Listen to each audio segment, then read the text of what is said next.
right, guys, what's going on? Welcome in. So the Jets play the Dolphins in Miami this weekend, and funny enough, I was actually supposed to go to this game, but had some family stuff going on and stuff like that. So anyway, I'm not going to be able to make it, and that's kind of also the same reason why this preview video is coming out so late in the week. But in any case, this is a massive game. If the Jets go down to Miami and beat the Dolphins, everything changes. Everything changes this season, right? For the remaining stretch of games, Washington, Cleveland, New England, obviously, right? Everything, like, of course, the pressure gets turned up, but dare I say playoffs, right? I think that's realistic to say if the Jets rattle off the 2 straight wins. Obviously last week we did go ahead and beat the Houston Texans, and then of course assuming that the Jets would win, down in Miami. But the Texans and the Dolphins present 2 different sets of challenges completely, right? Miami is firing on all cylinders.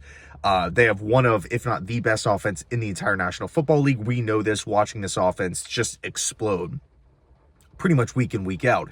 Now, the one thing is Tyreek Hill hasn't practiced this week. So he's obviously, his status is up in the air for the game.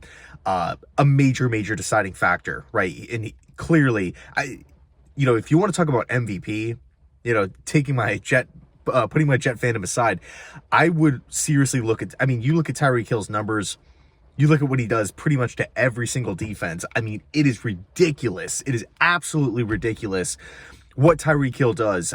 Year to year, but this season specifically, it is absolutely nuts. So if he's not playing this Sunday, that's going to be a massive loss for the Miami Dolphins offense. Now, it's not to say that they're done or anything like that.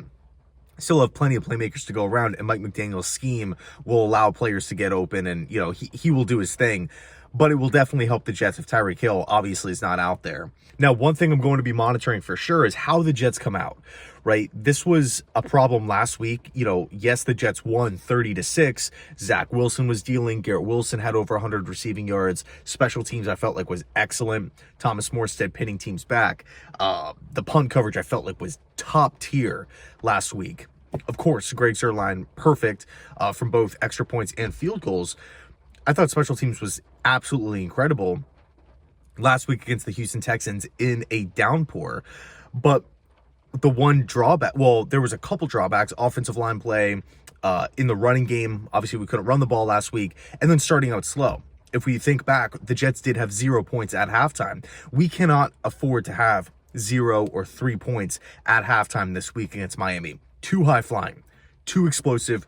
They put up points way too quickly. So will the Jets come out, again, rivalry game, with that mindset on the road, or is it going to be flat? I really feel like if we come out with that fire, with that edge, with that intensity, it'll mirror where the locker room kind of stands. And this is something that we've been talking about the last couple of weeks. How does a football team look in the first quarter? It's one thing, if you're a first-year head coach, you're kind of trying to establish the culture. You're trying to, really lock in your ways, really trying to get players to buy in. But if you're in year 3 and you are after 2 years of coming out slow repeatedly, and you've made, a change at offensive coordinator, I think that kind of mirrors how the locker room feels, right, at that current state. I think there's more to the story if the Jets continue to come out flat. But again, much like every other game, this season, we have an opportunity to right the ship and come out with that fire, with that explosiveness, because it's not impossible. We have seen the Saleh-led team come out fast and, strike fast and whatnot. We have seen that before. It's just few and far between.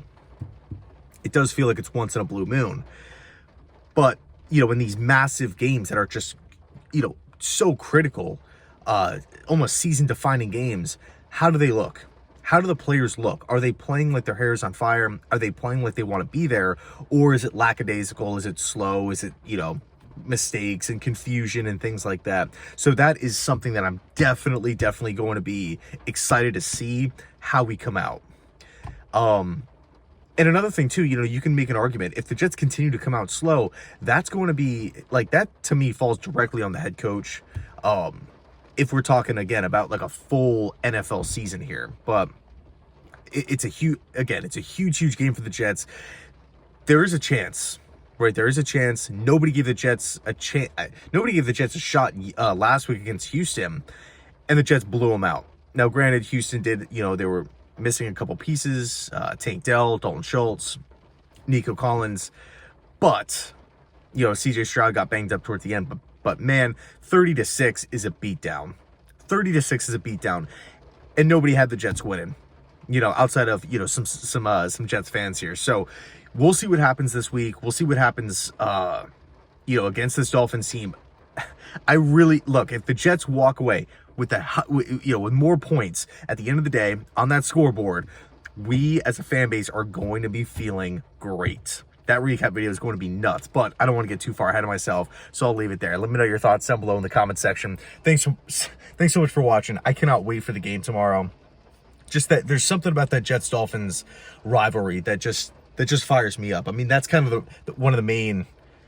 I mean, it is the main reason why I became a Jet fan in the first place. Just growing up in South Florida, wanting to pick, not wanting to go with like the hometown team, wanting to pick, the hometown team's rival, their biggest rival. And, that team just so happened to be, my dad's favorite team in the Jets. So I'm like, what better team than the green and white? So kind of cool little, just the Jets Dolphins game always has that extra level of magnitude. A lot of buddies that are Dolphins fans down here. But anyway, thanks so much for watching. I appreciate it. And as always, go Jets.